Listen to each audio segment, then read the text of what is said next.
Unit फर्स्टमा हामीले के पढ्यौं हेर्नुस्। आज म हाम्रो अफिसतिर वर्ल्डलिङको नेटवर्कले काम नगरेको कारणले घरबाटै क्लास लिँदैछु। युनिट फर्स्टमा हामीले के पढ्यौं? नेपालको संविधान पढ्यौं। अनि संविधान पढ्यौं हामीले। सुरुमा नेपालको के पढ्यौं? नेपालको संविधान पढ्यौं। त्यसपछि हामीले के पढ्यौं? स्थानीय सरकार सञ्चालन ऐन 2074 पढ्यौं। नेपालको संविधान 2072 हो, यो पनि लेख्न पर्यो। अनि लेख्दै जान सम्झिनुहुन्छ। नेपालको संविधान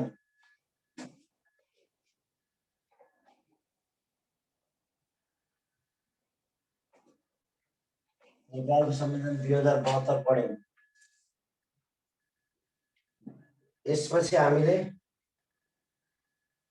आयोगका प्रतिवेदनहरू पनि पढ्यौं। हिजो 2028 को 2011 को आयोगका प्रतिवेदनहरू पनि पढ्यौं।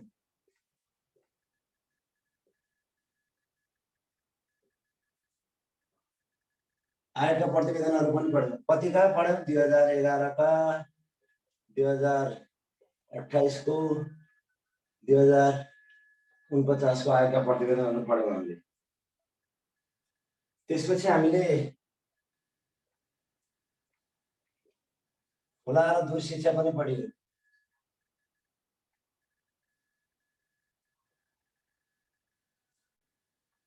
अनि हामीले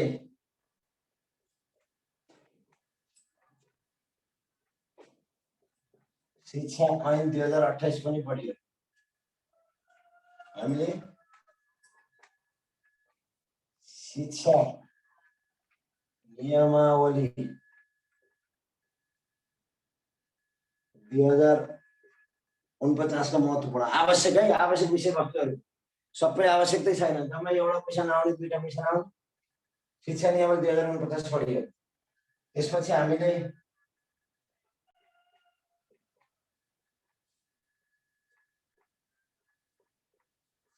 शिक्षक सेवा आयोग, शिक्षक सेवा आयोग नियमावली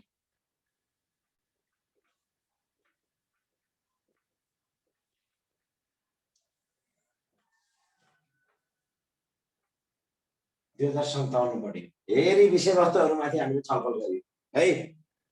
आज म तपाईलाई रिभिजन गराउँदैछु। आज मैले के विषयवस्तुहरूको बारेमा तपाईलाई रिमाइन्ड गराउँदैछु र यहाँभन्दा बाहेक मैले लेखेका भन्दा बाहेक सम्भावित एन्सरहरू के क्वेशनहरू के हुन सक्छन्। तपाईहरुले कुन क्वेशनहरू मैले लगभग 13 वटा क्वेशन 14, 15, 16, 17, 18 कति 18, 19 क्वेशनै सल्भ गराइसकेको छु र कतिपय क्वेशनहरू तपाईले स्लाइड शो पनि देखाइदिएको छु है। स्लाइड शोबाट पनि तपाईले लिनु भएको छ। अब म आज पीडीएफ फाइल पठाइदिन्छु। पीडीएफ फाइल अब एप्लिकेसन भित्र मात्रै जान्छ। युनियन एजुकेसनको एप्लिकेसन भित्र पीडीएफ फाइल जान्छ। युनियन एजुकेसनको एप्लिकेसन भित्र मैले आज युनिट फर्स्ट को सबै पीडीएफ फाइल पठाइदिन्छु।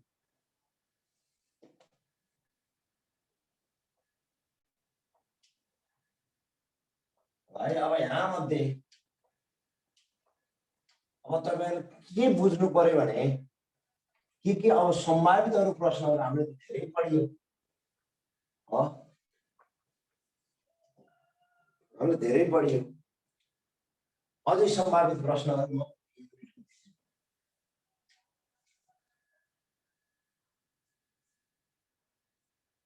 माविको जाने युनिट 7 मा छ। ऐन संविधानहरु सम्बन्धी ठ्याक्कै विषयवस्तु यही हो है। युनिट पछि फरक छ। सम्भावित प्रश्नहरु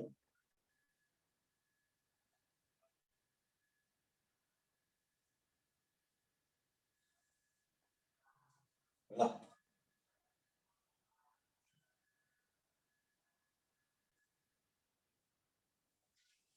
नम्बर 1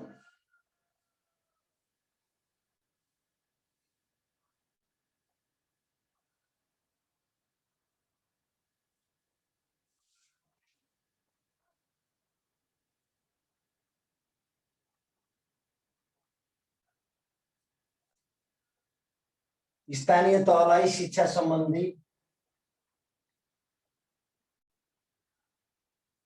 प्रदत्त गरेको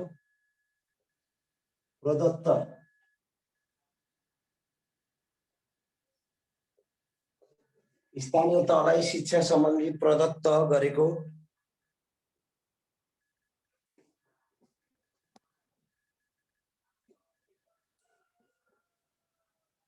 स्थानीय तहलाई शिक्षा सम्बन्धी प्रदत्त गरेको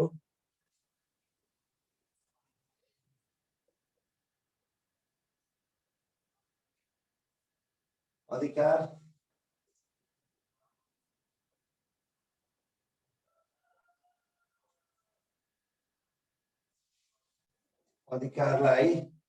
स्थानीय तहलाई शिक्षा सम्बन्धी प्रदत्त गरेको अधिकारलाई राम्रोसँग कार्यान्वयनमा ल्याउन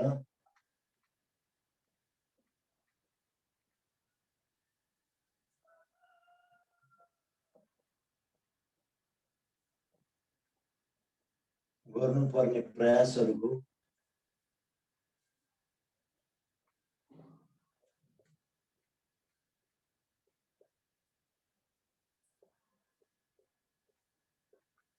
सूची तयार पार्नुहोस्।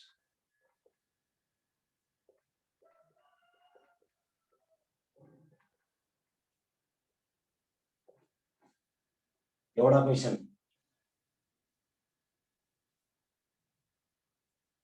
अर्को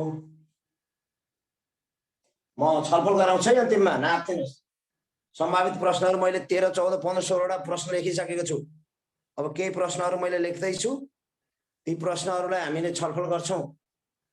यतिकै पढाए भटाभट टुङ्ग्याएर तपाईहरुले सक्नुहुन्न। कहिले कहिले क्वेशन घुमाएर आउँछ या साथै।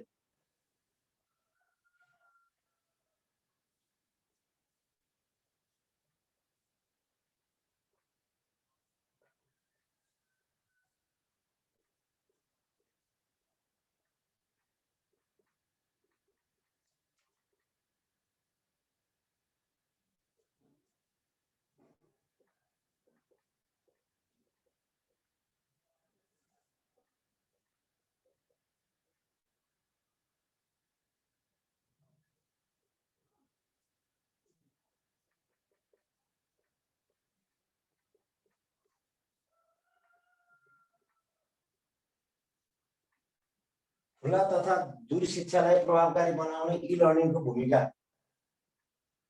माथि प्रकाश पार्नुहोस्।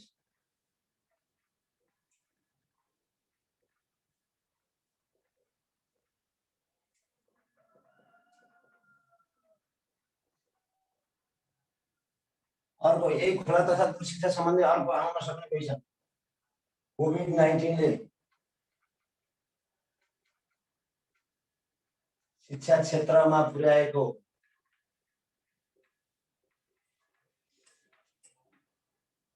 कोभिड-19 ले शिक्षा क्षेत्रमा पुर्याएको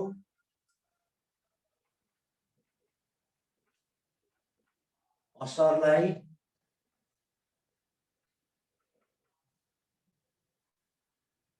न्यूनीकरण गर्न कोभिड-19 ले शिक्षा क्षेत्रमा पुर्याएको असरलाई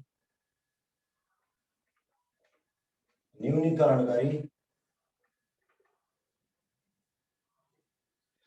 शैक्षिक गुणस्तर अभिवृद्धिमा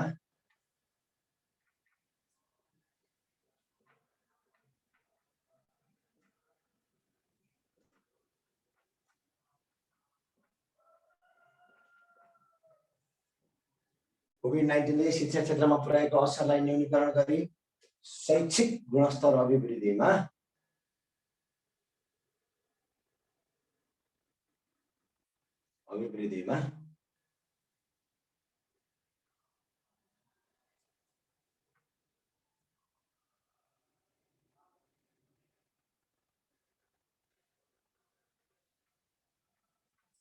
अनलाइन शिक्षा सिकाइको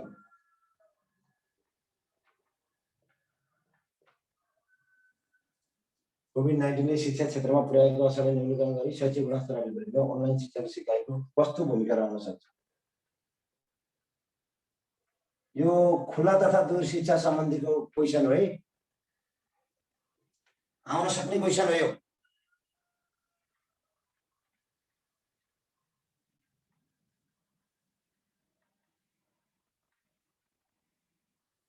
स्पष्ट पार्नुहोस्।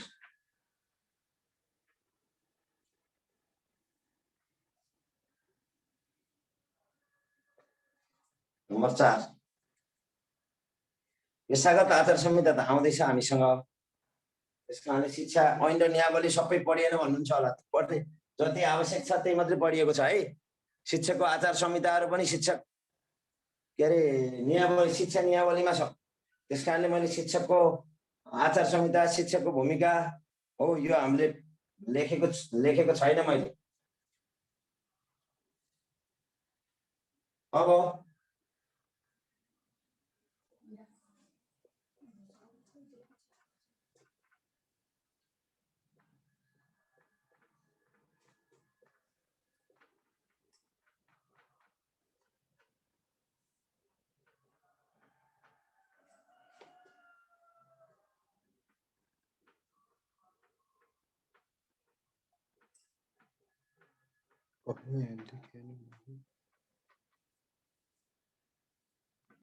शिक्षक सेवा आयोगको गठन प्रक्रिया लेख्नुहोस्। पक्नै देख्नु भएन भन्नुहोस्।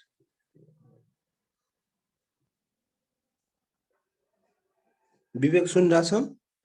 देखिएको छ? ए नि देखेन भन्नुहोस्। हजुर भइराछ, देखिएको छ कि छैन? अरूलाई ह्यान्ड रेज गरेकोलाई के उ देऊ त पोस्ट देऊ त। 2-3 जनालाई पोस्ट देऊ त। पूर्ण सरलाई पनि देऊ।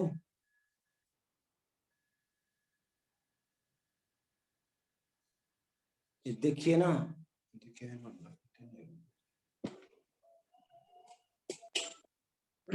थोरै छट्के भएको छ सर। अलिकति माथि लैजानु ल। भयो सर। छ सर। ठिक छ सर।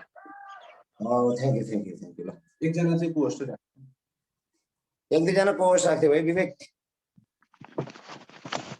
है। फेरि म एकपल्ट क्वेसन पढ्छु न देखिएन भन्ने साथीहरूलाई। अब हामी यहाँभन्दा अगाडि पूर्ण सर रेगुलर हुनुहुन्छ तपाईँ यहाँभन्दा अगाडिको सबै क्लासमा? छु सर। भनेपछि हामीले कम्तीमा 13 वटा क्वेसन त्यहाँ 14, 15, 16, 17, 18 क्वेसन गरिसक्यौँ होइन युनिट फर्स्टमा? हजुर सर।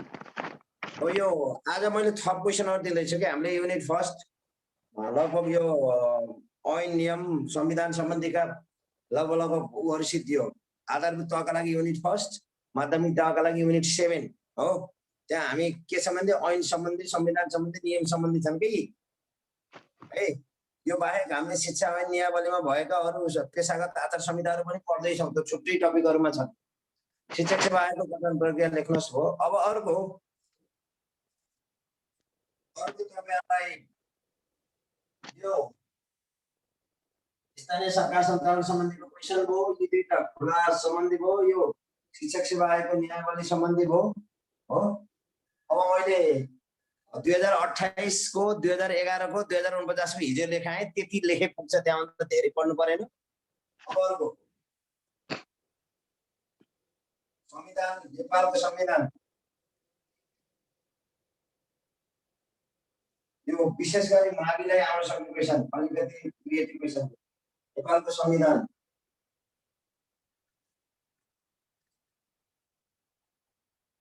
नेपालको संविधान 2072 ले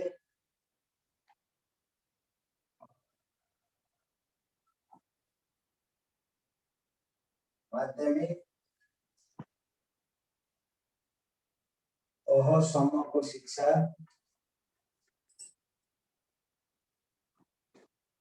नेपालको संविधान 2072 ले माध्यमिक तहसम्मको शिक्षा स्थानीय तहलाई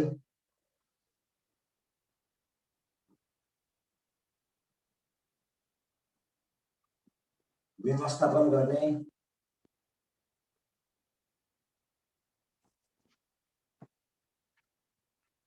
अधिकार दिए तापनि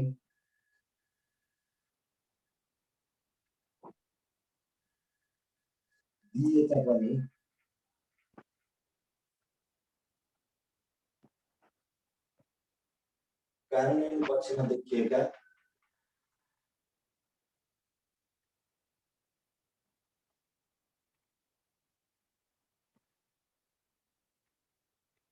समस्याहरू मनाउनुहोस्।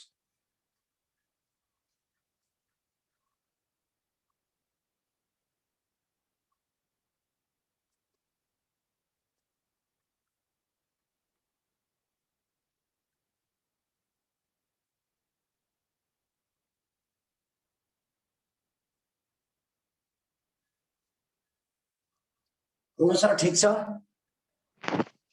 ठिक छ सर। ठिक छ है। अक्षर पनि ठिक छ, स्पष्ट छ नि? ठिक छ सर, बुझेर स्पष्ट छ। अब म प्रश्नहरूमाथि छलफल गर्छु। आज हामी युनिट फर्स्टलाई अथवा माध्यमिक तहको युनिट 7 लाई बिट मार्ने क्रममा छौँ। पीडीएफ फाइल चाहिँ आज पठाइदिन्छु। कतिपय छुटेका साथीहरूले पीडीएफ फाइल हेरेर पनि सक्नुहुन्छ र बीचबीचमा जोडिने साथीहरूलाई मैले रिभिजन पनि गराइदिन्छु। र अब क्लास प्रत्येक शनिबार छुट्टै समय राखेर रिभिजन गर्ने पनि मेरो योजना छ। यो शनिबार होइन, अर्को शनिबारबाट पढाइरहने। शनिबार त फाल्टो हुन्छु, म दिनैभरि पढाइदिन्छु, केही समस्या पर्दैन।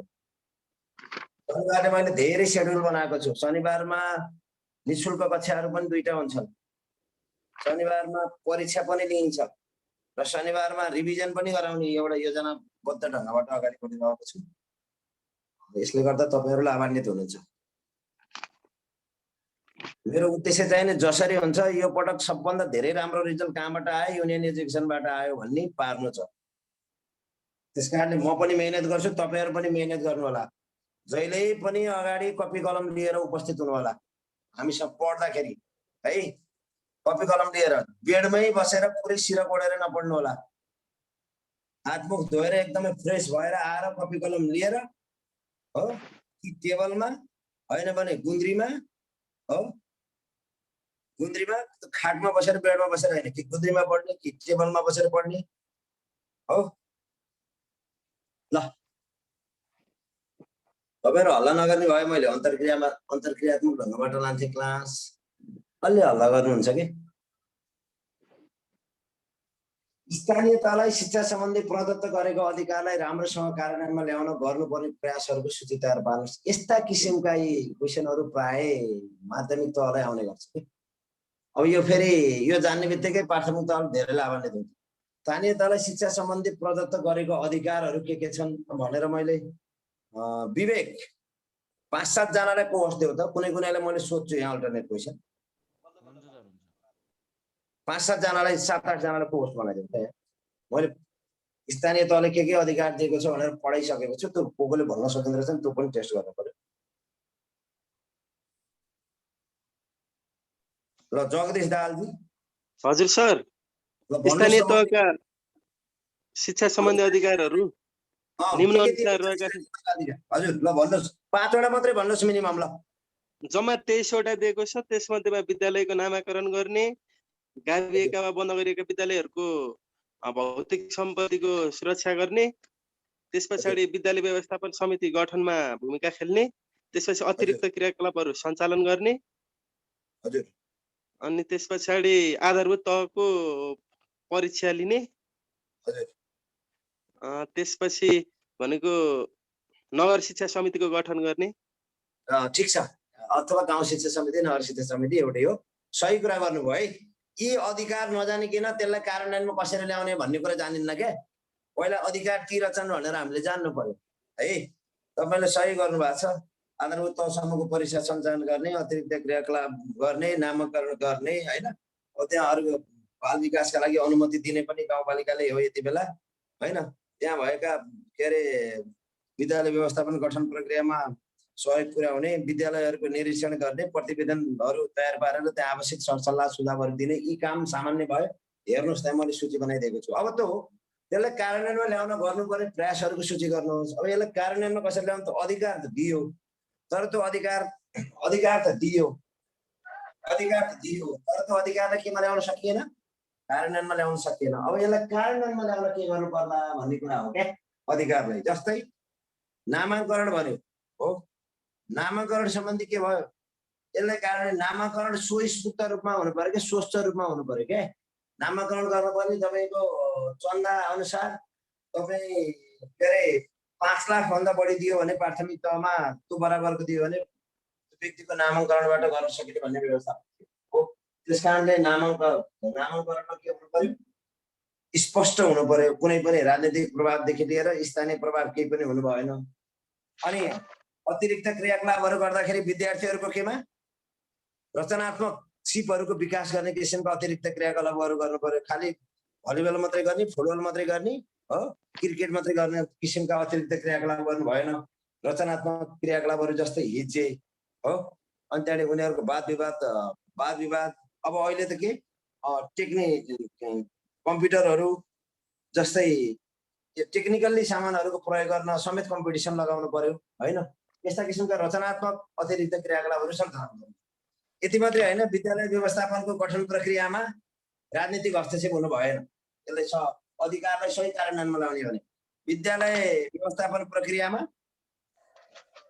स्पष्ट अभिभावक कुन हो त्यस्तै किसिमले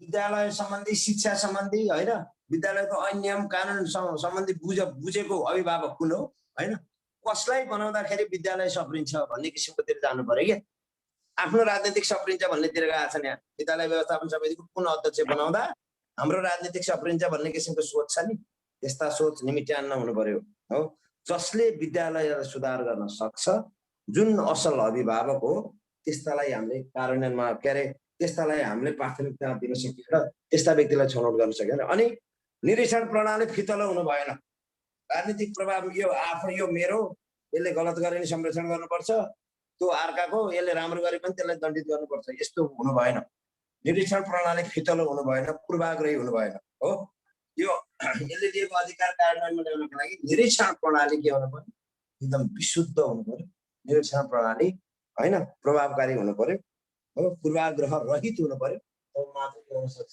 स्थानीय तहलाई दिएको शिक्षा सम्बन्धी अधिकारहरू के हुन सक्छन् हामीले प्राप्त गर्न सकिन्छ अर्को कुरो सर हजुर यो नियमन अनुगमन गर्ने प्रक्रिया पनि नियमित गर्यो भने पनि त्यसमा अलिकति केही न केही सतर्क हुन्छ नि त भन्ने एकदमै नियमित हो पूर्वाग्रह रहित त्यो पनि एउटा एकदमै राम्रो पोइन्ट अनि अर्को विद्यालय व्यवस्थापन राम्रो तरिकाले गर्नु पर्यो क्या जहाँ भौतिक रूपमा हो अब मनोवैज्ञानिक रूपमा सामाजिक रूपमा राम्रोसँग व्यवस्थापन गर्नु पर्यो भन्ने कुराहरू पनि हामीले राख्न सकिन्छ यो भयो भने त्यसलाई दिएको अधिकारहरू प्रदत्त गर्न सक्छ ल कोर्स भएको एक दुईजनाले थप्नुहोस् अरू के हुन सक्छ ल त ल खै अन्तर्क्रियात्मक कार्यक्रम के अरे हो अनि आधारभूत तहको परीक्षा प्रणालीलाई अलिकति सृजनशील बनाउनु पर्यो के बनाउनु पर्यो रे सृजनशील हो खालि लिखित परीक्षामा मात्रै के हुनु भएन जोड दिनु भएन व्यवहारिक र प्रयोगात्मक किसिमका परीक्षा प्रणालीहरूलाई पनि अवलम्बन गर्दै जानु पर्यो बुझ्नुभयो यस्ता किसिमका कुराहरू हामीले सूची तयार पार्दाखेरि त्यहाँ दिएको अधिकारका आधारमा हामीले सुझाव दिनुपर्छ है अन्धाधुन्दा सुझाव दिने होइन बुझ्नुभयो नि 23वटा अधिकार छ भन्नुभयो नि सर पूर्ण सर हेलो पूर्ण सरले हो कि जगदीश सरले हो 23वटा अधिकार भन्नुभएको जगदीश सरले हो मैले भने सर हो त्यही अधिकारमा टेकेर सुझाव दिने हो है अन्धाधुन्दा सुझाव दिने होइन आफ्नो जे मन लाग्छ त्यही साथीहरू सबैले त्यो बुझ्नुहोस् है तिनै 23वटा अधिकारहरूमा आधारित रहेर हामीले के दिन पर्यो सुझाव दिन पर्यो बुझ्नुभयो यसमा तपाईहरुले प्र्याक्टिस गर्ने है घर यसको एन्सर म बनाइदिन्छु भोलि हैन तपाईहरुले अहिले घरमा प्र्याक्टिस गर्ने हो तपाईहरुलाई नि एक्टिभ बनाउनु पर्यो के मैले हुन्छ सहमति हुनुहुन्छ सर के मातृभाषामा शिक्षा दिने विद्यालयको अनुमति त्यो अनुसार मातृभाषामा शिक्षा दिने व्यवस्थापन पनि मिलाउनु पर्यो त्यो पनि उसको के अरे स्थानीय तहको अधिकार हो अब के गर्नु पर्यो त्यसलाई सुझाव दिँदाखेरि मातृभाषामा शिक्षा दिने व्यवस्था गर्नु पर्यो हरेक मातृभाषाका बालबालिकाहरूका लागि पाठ्यक्रम तयार गर्नु पर्यो स्थानीय तहले पाठ्यक्रम पनि तयार पारेर त्यही अनुरूप कक्षा सञ्चालन गर्न पाउँछ थाहा पाउनु भएको छ हो अनि प्राविधिक शिक्षा तथा व्यावसायिक तालिमको योजना तर्जुमा हो यो पनि भन्नु छ अब यो के भयो प्राविधिक तथा व्यवसाय गर्दाखेरि लक्षित वर्गमा पुग्ने तरिकाले गर्नु पर्यो भन्नु पर्यो कार्यान्वयनमा बुझ्नुभयो नि सञ्चालन अनुमति हो के अरे अनुगमन मूल्याङ्कन नियमन गर्न पनि मिल्छ। गर्नु पनि पर्यो। त्यसका लागि के गर्नु पर्यो? व्यावसायिक तथा त्यस्ता तालिमहरू लक्षित वर्गमा पुग्नु पर्यो क्या। बुझ्नुभयो? जो पहुँचवाला छ उसले मात्रै तालिम लिने, पहुँच नभएको मान्छेले नलिने। त्यसलाई कार्यान्वयनलाई राम्रोसँग कार्यान्वयनमा ल्याउनका लागि त यी तालिम व्यवसायहरू छन् नि, यिनीहरू कोसँग पुग्नु पर्यो? लक्षित वर्गसँग पुग्नु पर्यो भन्नु पर्यो क्या हामीले। त्यहाँको जस्ता त्यहाँको पुतालाई टेकेर हामीले सल्लाह दिने हो, सुझाव दिने हो। बुझ्नुभयो? यो पनि हुन सक्छ नि, गाभिएका चाहे बन्द गरिएका विद्यालयहरूको सम्पत्तिहरू व्यवस्थापन गर्न। एकदमै एकदमै अहिले के छ, विद्यालय व्यवस्थापनहरूको दरबन्दी मिलानदेखि लिएर के अरे शिक्षकको दरबन्दी मिलान होइन, विद्यालय गाभ्नेसम्मको अधिकार स्थानीय तलाई भएको कारणले जस्तै एउटा विद्यालय गाभिएर अर्को विद्यालयमा गयो भने त्यसको गाभिएको विद्यालयको सम्पत्तिको सुरक्षा गर्ने, तिनीहरूको व्यवस्थापन गर्नका लागि स्पष्ट नीति तयार पार्नु पर्यो क्या। स्पष्ट के गर्नु पर्यो? नीति तयार गर्नु पर्यो। हो, तपाईँहरूलाई क्रियाशील भनेको, क्रियाशील गराउने भनेको यही हो। पहिला 23वटा पढ्नुहोस्, त्यसैलाई सुझावमा तपाईँहरूले ढाल्नुहोस् है त। विद्यालयको नामकरण त्यो पनि सबै हो। हो, विद्यालयको नामाङ्करण, मातृभाषामा शिक्षा, अतिरिक्त क्रियाकलाप सञ्चालन होइन, माध्यमिक तहसम्मको शिक्षाको त व्यवस्थापनदेखि लिएर तपाईँको तालिम, व्यवसाय किसिमका तालिमहरू सञ्चालन सबै छन् क्या। अब त्यो लेखेर पाइएन हामीले, अधिकार लेख्ने होइन। त्यो अधिकारलाई कार्यान्वयनमा ल्याउनका लागि के गर्नुपर्छ भनेर हामीले लेख्ने हो कि। बुझ्नुभयो? बुझ्यो सर। हुन्छ, यो तपाईँहरूलाई है, तपाईँहरूलाई होमवर्क। अर्को, शिक्षालाई प्रभावकारी बनाउन इ लर्निङको भूमिकामाथि प्रकाश पार्नुहोस् भनेको नि हो। इ लर्निङ त अहिलेको रोजाइको लर्निङ भयो हेर्नुहोस् हो। विभिन्न किसिमका संक्रमणकालीन रोगहरू आउन थाले भने इ लर्निङले घरै बसेर के गरेर, घरै बसेर अनलाइनको माध्यमबाट अथवा इन्टरनेटको माध्यमबाट, गुगलको माध्यमबाट हामीले के लिन सकियो? शिक्षा लिन सकियो हो। जसले गर्दाखेरि खुला तथा दूर शिक्षालाई प्रभावकारी बनाउन इ लर्निङको भूमिका के गर्नुहोस्? इ लर्निङको त धेरै भूमिका भयो। PDF फाइल मैले यहाँबाट उपलब्ध गराइदिएँ तपाईँहरूलाई नोट होइन। एकदमै टाढा टाढा भएर पनि हामीले के गर्न सक्यो? एक कार्यक्रममा पहुँच्न हुन सक्यो। जसले गर्दाखेरि इ लर्निङले ग्लोबल एजुकेसनलाई प्रमोट गर्यो। केलाई प्रमोट गरेर इ लर्निङले? Global education. एजुकेसनबाट बुझ्नु भएको छ? सबभन्दा इ लर्निङको महत्त्वपूर्ण पक्ष भनेको अहिले ग्लोबल एजुकेसन। बुझ्नुभयो नि? मैले अमेरिकामा भएको शिक्षा यहाँ बसेर लिन सकेँ क्या। त्यो हो ग्लोबल एजुकेसन भनेको। बुझ्नुभयो? अमेरिकामा बसेको मान्छेले नेपालमा पढाएको टिचिङहरू उसले सजिलै लिन सक्यो अहिलेको यस्तो जुम प्रविधिको माध्यमद्वारा हो। यो खुला तथा दूर शिक्षालाई प्रभावकारी बनाउन इ लर्निङको भूमिका। खुला तथा दूर शिक्षा भनेको त टाढा टाढा बसेर भौगोलिक रूपमा के गरेको, सिकारु र सिकाउने व्यक्ति होइन, भौगोलिक रूपमा के भए पनि, टाढा भए पनि होइन, विभिन्न किसिमका प्रविधिको माध्यमद्वारा लिइने शिक्षा इ लर्निङ हो। अब इ लर्निङको भूमिका के हुन्छ हो? खुला तथा दूर शिक्षालाई प्रभावकारी बनाउन इ लर्निङबाट हामीले मटेरियल्स पनि उपलब्ध गराउन सकियो हो।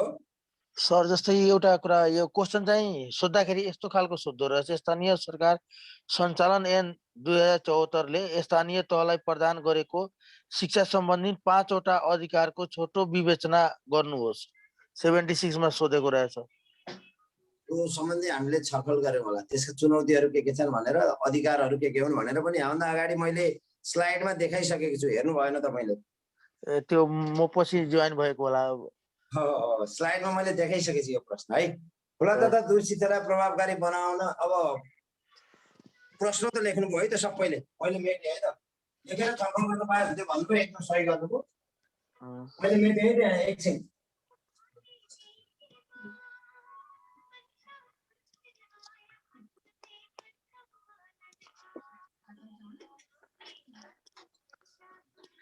है त, अब यसको एन्सर मैले लेखेँ सुरुमा।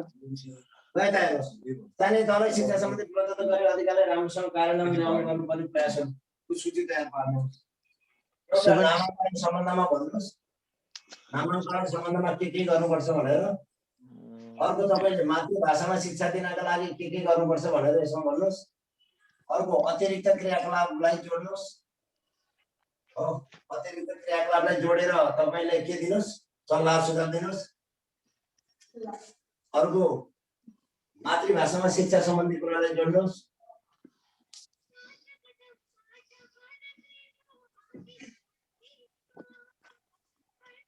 मातृभाषामा शिक्षा सम्बन्धी जोड्नुहोस्। अर्को तालिम र केसँग जोड्नुहोस्? तालिम र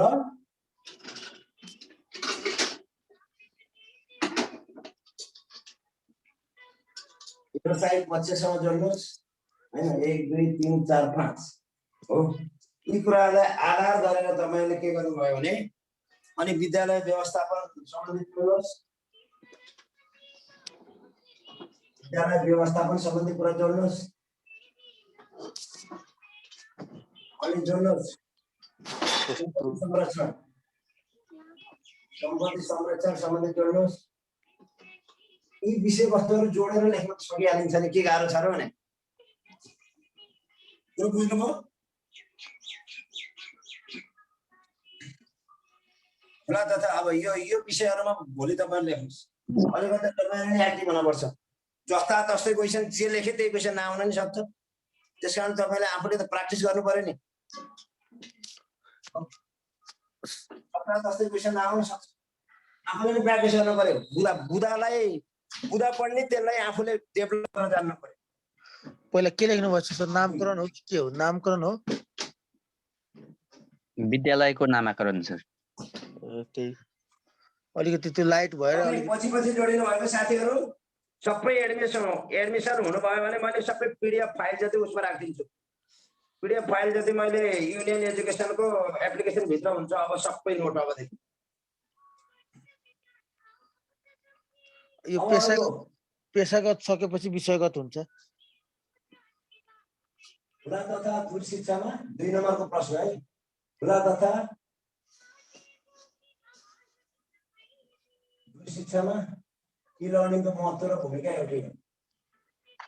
ई लर्निङको के रहेछ हेर्नुस् प्रश्न मध्ये। ई लर्निङले के गरिरहेछ? ई लर्निङले केलाई प्रमोट गरिरहेछ? ग्लोबल एजुकेसन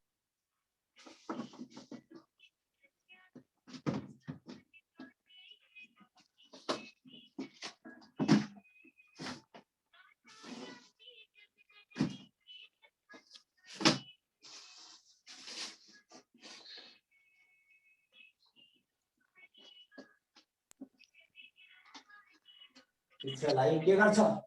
विश्वव्यापी शिक्षालाई अभिवृद्धि गर्छ।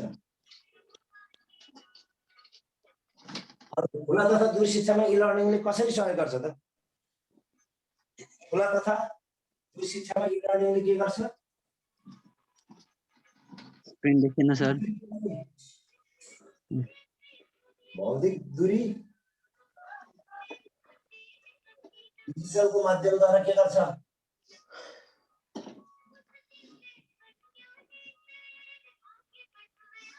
विवेक त्यो सबै अफ गरिदेऊ त। त्यहाँ गीत सुन्दै पढ्दै गर्नु भएको छ। को त्यो नोटिस गरेर रिमुभ गरिदेऊ।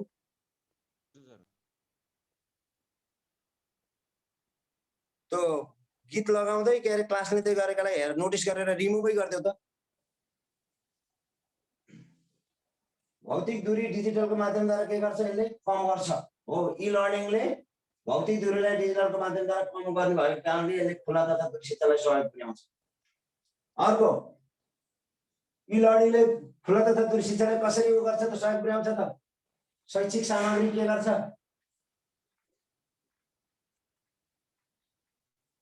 सामग्री के गर्छ? सजिलै प्रदान गर्छ।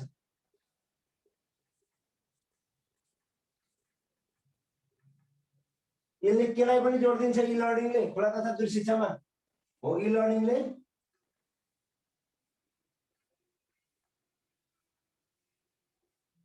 अन्तरक्रियालाई के दिन्छ? समेट्छ। हेर्नुहोस् त, पहिला खुला तथा दूर शिक्षा सामग्रीहरू मात्रै पठाएर हुन्थ्यो। अहिले त हामी ई लर्निङको द्वारा तपाईँ हामी अन्तरक्रिया समेत गर्न पायौँ कि पाएनौँ? ई लर्निङले अन्तरक्रियालाई समेत के गर्छ? समेट्छ। हामीसँग भएका कुराहरूलाई हामीले के गर्न सकियो? आदान प्रदान गर्न सकियो। ल हेर्नुहोस्, ई लर्निङले के गर्छ त? सबभन्दा खुला तथा दूर शिक्षामा हो समकालीन विषयवस्तुहरू, तत्कालीन विषयवस्तुहरू एकदम छिटो प्राप्त गर्नका लागि सहयोग पुर्याउँछ।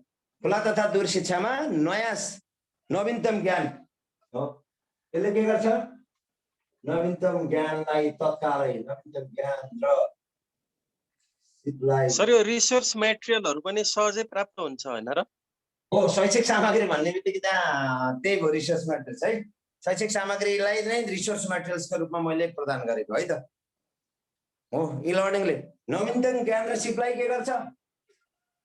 अभिवृद्धि गर्छ कि गर्दैन होला भन्नु त। इ लर्निङले खुला तथा दूरशिक्षामा सिकाइलाई सहज पुर्याउने नवीनतम ज्ञान र सिपको के गर्छ? जस्तै इ लर्निङको माध्यमबाट हामीले जुम चलाउन जानियो, युनियन एजुकेसनको एप्लिकेसन प्रयोग गर्न जानियो। हेर्नु कति राम्रो। गुगल मिटहरू गुगल मिटहरू प्रयोग गर्न जाने नवीनतम ज्ञान पनि सिकायो इ लर्निङले, अनि हाम्रो सिप पनि के गर्यो? अभिवृद्धि गर्यो। हेर्नु त कति फाइदा रहेछ इ लर्निङद्वारा। खुला तथा दूरशिक्षालाई त इ लर्निङले धेरै सहयोग पुर्यायो भन्नु पर्यो है। कुरो बुझ्नुभयो? सरले त्यो नवीनतम नवीनतम भनेको नयाँ। नवीनतम एकचोटि पढिदिनु त। फेरि एकपल्ट नवीनतम ज्ञान र सिपलाई के गर्छ? यसले अभिवृद्धि गर्छ।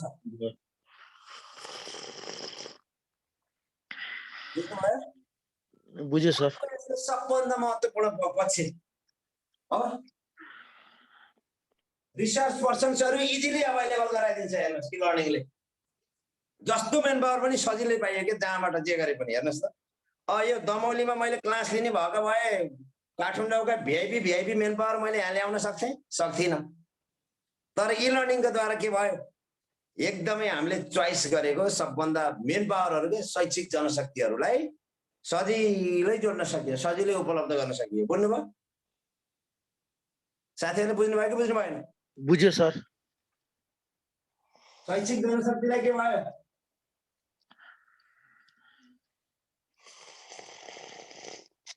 शैक्षिक जनशक्तिको सहजै उपलब्धता। यी कुराहरूलाई तपाईँले मैले पोइन्टमा दिएँ। एन्सर त मैले लेख्थेँ। हेर्नुहोस् एन्सरै यही हो। यसलाई अब फुलबुट्टा भर्ने मात्रै हो है। त्यो बिचमा क्यामेराको लाइटले त्यो नम्बर राम्रोसँग देख्न सकिएछ। त्यो साइडमा यस्तो के देखाइरहेछ? नम्बर मात्रै नम्बर दिन नातिनुहोस्। म भनिदिन्छु है सुरुमा। 1 नम्बर खुला तथा दूरशिक्षामा इ लर्निङको भूमिकाको कुरा गर्दैछु है म। ग्लोबल एजुकेसनलाई यसले प्रमोट गर्छ, विश्वव्यापी शिक्षालाई अभिवृद्धि गर्छ एउटा है। किनकि यो शिक्षा एक ठाउँमा बसेर हरेक ठाउँका शिक्षा लिन सकियो, सूचना सञ्चार एकदमै छिट्टो लिन सकियो। ग्लोबल एजुकेसनलाई प्रमोट गर्छ। अर्को भौतिक दूरी डिजिटलको माध्यमद्वारा के गर्छ? कम गर्छ। भौतिक दूरी डिजिटलको माध्यमद्वारा के गर्छ? कम गर्छ। शैक्षिक सामग्रीहरू रिसोर्स मेटेरियल्स भन्नुभएको थियो नि हजुरहरूले है। रिसर्च मेटेरियल्सहरू पनि सजिलै प्रदान गर्छ यसले। इ लर्निङले अन्तर्क्रियालाई समेत समेट्दछ। ल हेर्नु तपाईँ र हामी अन्तर्क्रिया गर्न पाइयो इ लर्निङ। तथा खुला तथा दूरशिक्षा मुद्रित सामग्रीबाटै मात्रै भएको भए हामीले अन्तर्क्रिया गर्न पाइयो। अब अहिले भनिसकेँ मैले नवीनतम ज्ञान र सिपलाई पनि यसले के गर्छ? अभिवृद्धि गर्छ। अर्को शैक्षिक जनशक्तिको सहजै के गर्छ? यसले उपलब्धता गर्छ। यो अर्थ पनि बुझ्नुभयो। यी बुदाहरूलाई समेटेर तपाईँले एन्सर तयार पार्न सक्नुहुन्छ? सकिन्छ। अनि सर यो पोइन्टहरू पनि डिस्क्राइब गर्नुपर्छ इक्जाममा कि मात्र यस्तो? जम्मै 5 नम्बरको क्वेसन हो। अगाडि भूमिका लेख्ने, बीचमा यो पोइन्ट लेख्ने अनि टुङ्ग्याउने। यहाँभन्दा अगाडिको क्लास हुनुहुन्थेन हजुर? थियो। म 4-5 दिन भइसक्यो क्लास भएको। 4-5 दिन। सुरुमा यसलाई भूमिका खुला तथा दूरशिक्षा भनेको यो हो। खुला तथा दूरशिक्षाको महत्त्व झनै बढ्दै गएको छ भनेर लेख्नुहोस् हैन। अनि त्यहाँदेखि त्यसपछि यी बुदाहरू लेख्नुहोस्। अन्तिममा खुला तथा दूरशिक्षा प्रभावकारी भएमा हो सबै समुदाय, सबै वर्गका व्यक्तिहरू के हुन सक्छन्? लाभान्वित हुन सक्छन् भनेर अन्तिममा के गरिदिनुहोस्? टुङ्गाइदिनुहोस्। हेर्नु कति सजिलो। बीचमा पोइन्ट लेख्नुहोस्। हेर्नु न एन्सर लेखेर कोसिस आफैले पनि कोसिस गर्नु न। मैले लेखेको एन्सरले मात्रै त तपाईहरु क्रिएटिभ हुनुहुन्न नि। हुन्छ है त मेरो है त। म 3 नम्बरको क्वेशनको मेरो भाइ साथीहरु बुझ्नु भएको छ कि छैन? तपाईलाई त के अरे रेडिमेडै एन्सर चाहिन्छ सबैलाई। आफूले बनाउनै सक्नु त्यही भइरा होला समस्या। खाली रेडिमेड एन्सर पढ्ने अनि आफ्नो क्रिया सृजनशीलता हुँदैन। कोसिस गर्नुहोस् है तपाईँहरूले भोलि लेख्न।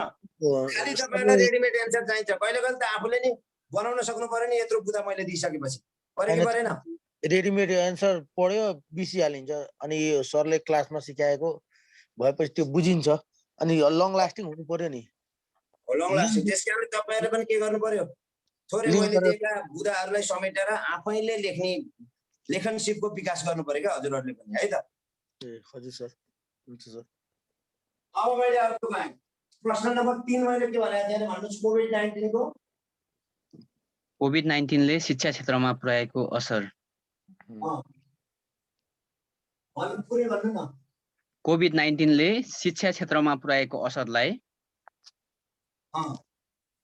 न्यूनीकरण गरी हजुर शैक्षिक गुणस्तर अभिवृद्धिमा अनलाइन शिक्षण सिकाइको कस्तो भूमिका रहन सक्छ?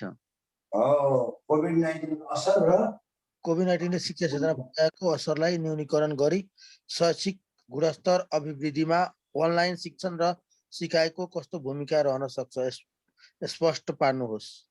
अहिले आउन सक्ने प्रश्न हो कि हैन यो? हेर्नु त। हो सर। कोभिड-19 को असर र अनलाइन लर्निङको भूमिका के हुन सक्छ? अब यसलाई न्यूनीकरण गर्नको लागि सुरुमा भूमिका मान्नुहोस्। कसरी भूमिका मान्नुहोस्? हो, कोभिड-19 कोष संक्रमणले हो विश्वव्यापी रूपमा शिक्षा क्षेत्रमा के पारेको छ? असर पारेको छ। हो, फिजिकल्ली भन्न खोजेको भौतिक रूपमा विद्यार्थी र शिक्षकहरू उपस्थित भएर पठन पाठन गर्न नसकेको परिवेशले हो कतिपय दुर्गम क्षेत्र, सुगम क्षेत्र भन्दा नि के दुर्गम क्षेत्रका विद्यार्थीहरूलाई ठुलो प्रभाव पारेको छ र सुगम क्षेत्रका विद्यार्थीहरू केबाट अनलाइन लर्निङबाट के भएका छन्? लाभान्वित भएका छन्। सुगम क्षेत्रका विद्यार्थीहरू के भएका छन्? अनलाइन शिक्षाको माध्यमबाट के भएका छन्? लाभान्वित भएका छन्। र कोभिड-19 असर र अनलाइन लर्निङको भूमिका के हुन सक्छ? ल हेर्नुहोस्, अनलाइन लर्निङले के ठ्याक्कै अगाडिको क्वेसनको र यो सोधाइ मात्रै फरक हो। हेर्नुहोस्, ठ्याप्पै खुला शिक्षासँग जोडिएको क्वेसन हो यो। मैले त्यसरी जोडेर सोधेको मैले हो। ठ्याक्कै के हो? अब यो कोभिड-19 को असर र अनलाइन लर्निङको भूमिका के छ त भन्दाखेरि अब शिक्षक विद्यार्थीहरूले के गर्न पाए? घरमै बसेर शिक्षा लिन पाए। हो, संक्रमणको जोखिम कम भयो एउटा। घरमा शिक्षा एउटा यस्तो घरमा के छ? घरमा शिक्षा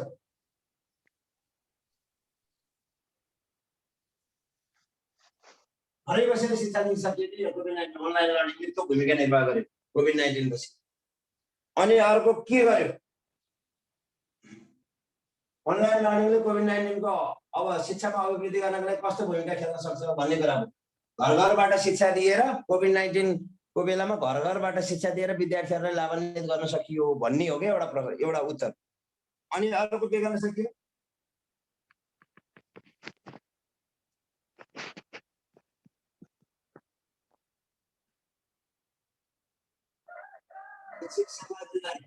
के को माध्यमबाट?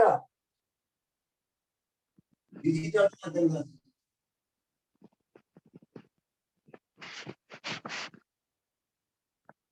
माध्यमद्वारा के गर्न सक्यो? प्रस्तुत गर्न सकियो। पहिला प्रिन्टेड हुन्थ्यो, अहिले हामीले डिजिटलै मार्फतबाट परिवर्तन गर्न सकियो। अब अनलाइन लर्निङको भूमिका के भयो? उपयुक्त समय के गर्न सकियो?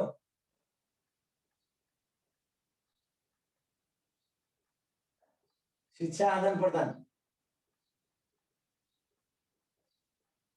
उपयुक्त समयमा के गर्न सकियो? शिक्षा आदान प्रदान। र एकदमै ठुलो भोल्युममा पनि यसले शिक्षा दिन सकियो। एकैचोटि 100 जना 150 जना विद्यार्थीहरू पनि लाग्न सकियो। हो, धेरै समूहलाई के गर्न सकियो?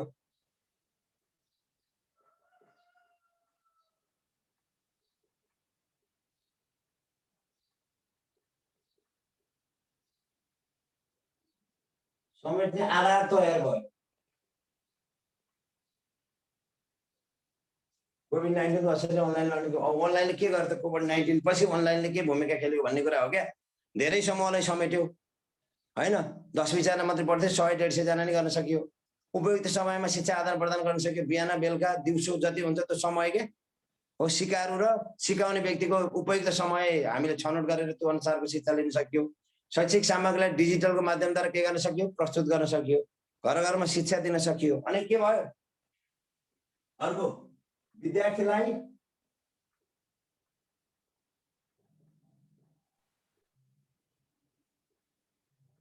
विद्यार्थीले के गर्न सक्यो? ग्लोबल लर्निङको पहुँचमा पुर्याउन सक्यो। पहिले हामीभन्दा अगाडि कतिपय विद्यार्थीहरूले गुगल सर्च गर्ने बानी थिएन।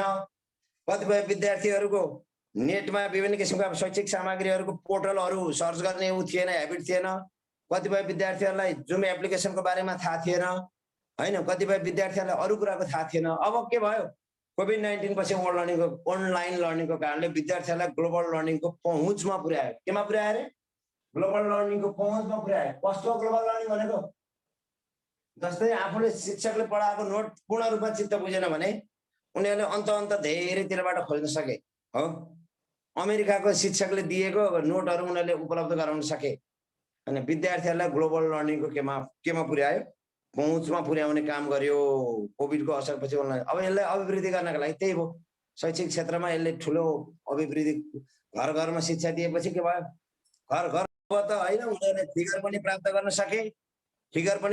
सके, उनीहरूले टेबल पनि प्राप्त गर्न सके हैन। उनीहरूले विभिन्न किसिमका पोर्टल सामग्रीहरू पनि प्राप्त गर्न सके। त्यसले गर्दाखेरि शैक्षिक गुणस्तर अभिवृद्धिमा यसले थोरै महत्त्वपूर्ण भूमिका गर्यो। अर्को, विद्यार्थीहरू र शिक्षकहरू बीचको उपयुक्त समयलाई हामीले के तालमेल गर्न सकियो र विद्यार्थीहरूले उनीहरूले अन्य समयमा अन्य क्रियाकलाप पनि गर्न पाए, उपयुक्त समयमा शिक्षा दिन पाए।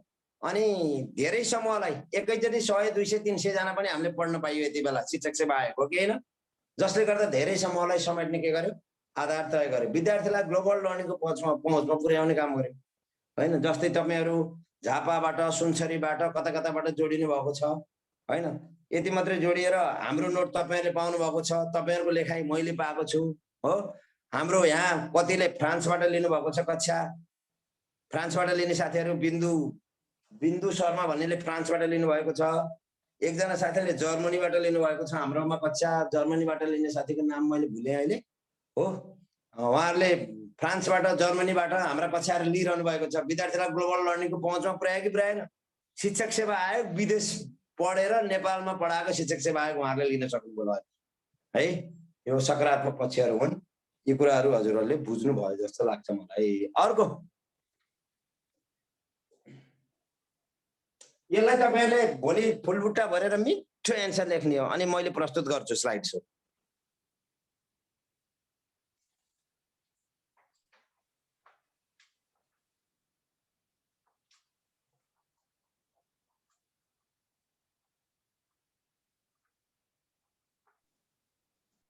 अर्को क्वेशन छ, शिक्षक सेवा आयोगको गठन प्रक्रिया। ल बुझेकोले भन्नु त अस्ति भर्खर शिक्षक सेवा आयोगको गठन भएको छ। शिक्षक सेवा आयोग गठनमा मेरो पनि महत्त्वपूर्ण भूमिका छ। अहिलेको शिक्षक सेवा आयोग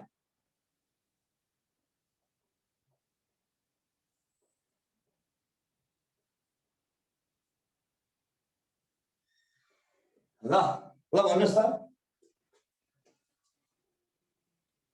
शिक्षक सेवा आयोग गठन प्रक्रिया कसरी हुन्छ ल भन्नु। पहिला भन्नु ल, शिक्षक सेवा आयोगमा कतिजना सदस्य छन्? खै साथीहरु भन्न सक्नु भएको? कति सदस्य छन्? थाहा छैन। 3 सदस्य, 2 सदस्य हैन। 1 अध्यक्ष, 3 सदस्य हुन्छ के शिक्षक सेवा आयोग। 3 सदस्य छ, 1 जना अध्यक्ष हुनुहुन्छ, 2 जना सदस्य हुनुहुन्छ। नेपाल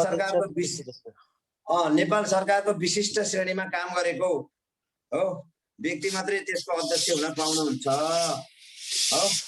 र तपाईको यसैगरी नेपाल सरकारबाट रिटायर हुनुभएका अथवा नेपाल सरकारलाई सेवा पुर्याउनु भएका उच्च स्तरमा काम गर्ने 2 जना व्यक्ति के हुनुहुन्छ? सदस्य हुनुहुन्छ। जहाँ कि हाम्रो एकजना शिक्षक पनि हुनुहुन्छ अहिले सदस्य। थाहा पाउनु भएको छ शिक्षकको नाम? मधु प्रसाद रेग्मी। त उहाँ त नेपाल सरकारको पहिला लोकसेवा आयोगको हुनुहुन्थ्यो। लोकसेवा आयोगमा हुनुहुन्थ्यो। अहिले चाहिँ लोकसेवा आयोगको प्रवक्ता हुनुहुन्थ्यो।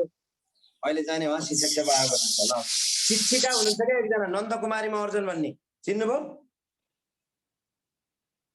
हो, नन्दकुमारी महर्जन चाहिँ अहिले हुनुहुन्छ। अब सुन्नुहोस्, 3 सदस्य भनेर छ भन्ने थाहा पाउनुभयो। अब यसको गठन प्रक्रिया लेख्नु पर्यो क्या हामीले।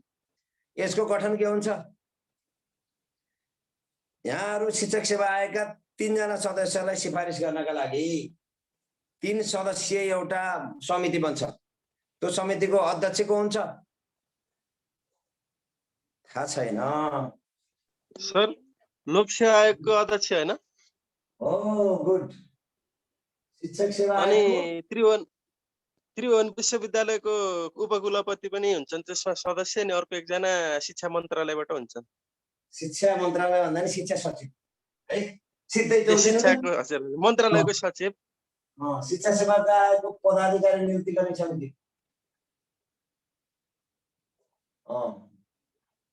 नियुक्ति गर्ने समिति के अरे भन्नुहोस् त ल। अलिअलि पढ्नु भएको छ थोरै। यसको एकजना हुनुहुन्छ अध्यक्ष, लोकसेवा आयोगको अध्यक्ष।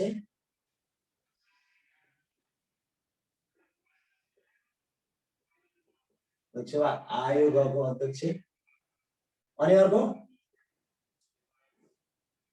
दोस्रो त्रिभुवन उपकुलपति।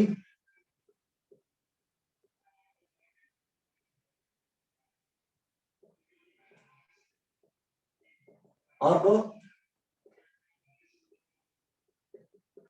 शिक्षा सचिव हो। यो समितिले के गर्छ?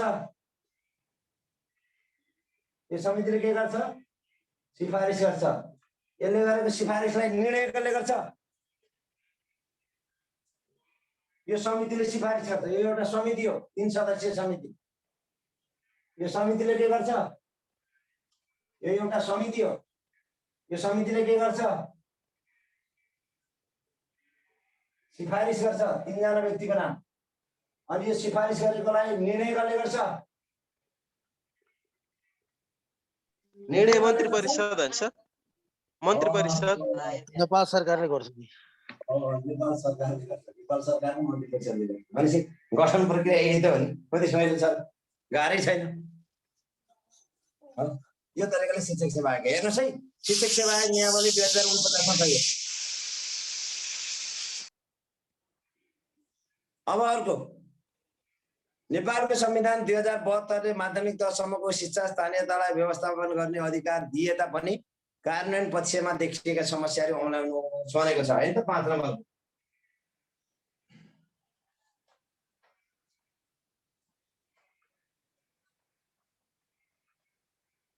यो गठन प्रक्रिया त सजिलै जान्नुको छोटो छ।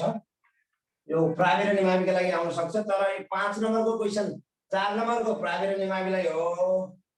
5 नम्बर क्वेशन फेरि माध्यमिक तहमा लक्षित हो। ल भन्नुहोस्, नेपालको संविधान 2072 ले माध्यमिक तहसम्मको शिक्षा स्थानीय तहलाई व्यवस्थापन गर्ने अधिकार दिए तापनि कार्यान्वयन पक्षमा देखिएका समस्याहरू के गर्नुहोस्? औँल्याउनु हो भने। ल हेर्नुहोस्, कार्यान्वयन पक्षमा के समस्या देखिए त? उही हुन् के आखिरी समस्याहरू देखिएका। 1 नम्बर ल हेर्नुहोस्, संविधानले अधिकार त दियो, किन पुरा भएन भन्ने हाम्रा पहिल्यै क्वेशनकै आन्सर जस्ता हुन्। तपाईहरु त सरले अर्कै लेख्नु भएको थियो, यहाँ त अर्कै आयो क्वेशन हैन, आखिरी आन्सर एउटै हो। एउटा सुरुमा तपाईले भन्न सक्नुहुन्छ के छ? एउटा के छ? कार्यान्वयन गाह्रो हुनुभयो। कार्यान्वयन पछि गाह्रो भएको के भएर? राजनीतिक हस्तक्षेप भएर। अर्को अधिकार दिए पनि के भएन? स्रोत र साधनको के भएन? अपर्याप्तता। पर्याप्त भएन कि स्रोत साधन हो। अर्को अधिकार र जिम्मेवारीमा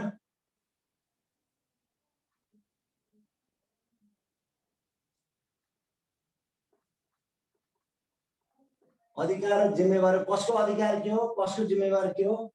अस्पष्टता।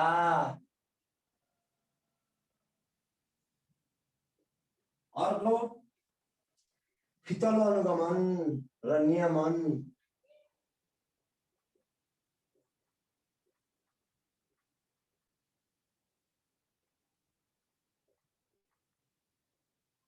हो एउटा राजनीतिक हस्तक्षेप, अर्को स्रोत र साधनको अपर्याप्तता, अर्को अधिकार र जिम्मेवारीमा अस्पष्टता हो, अर्को फितलो अनुगमन र के नियमन, स्थानीय तहलाई अधिकार दिए तापनि स्थानीय तहले आफ्नो अधिकार किन प्रयोग गर्न सकेन भन्ने कुरा के।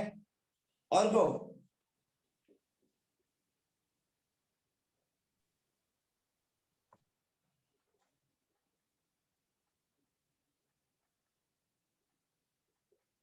उपयुक्त जनशक्तिको अभाव,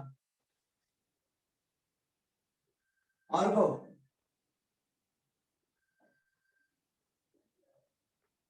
ऐन नियम निर्माणमा ढिलाइ, यस्ता कुराहरूले गर्दाखेरि तपाईहरुको समस्या समाधान हुन सकेको छैन भनेर हामीले बुझ्नु पर्यो। प्रशासनिक संरचनाहरूको कमी पनि हुन्छ नि सर? एकदमै त्यो हिजो पनि भनेको थिएँ मैले हो। हजुर। भौतिक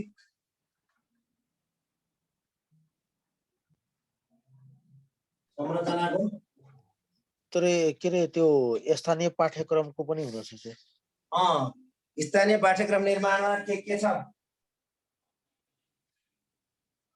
ल भन्नु। स्थानीय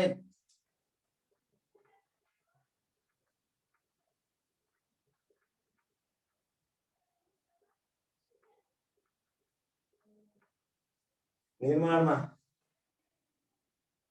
कठिनाइ, एउटा स्थानीय तहमा 12वटा भाषा छन् भने अब त्यो अथवा विभिन्न किसिमका छन् भने प्रभाव विभिन्न किसिमको परेको हुन सक्छ। स्थानीय पाठ्यक्रम निर्माणमा पनि कठिनाइ लेख्न सक्नुहुन्छ, यो तरिकाले लेख्न सक्नुहुन्छ। यो 5वटा क्वेसनहरुको एन्सर घरमा कोसिस गर्नुस् है त। 5वटा भनेको लगभग 1 घण्टामा तयार हुनुपर्छ हाम्रो समय अनुसार। 1 घण्टामा यो क्वेसनहरुको एन्सर सक्नु पर्यो के 5वटा क्वेसनको।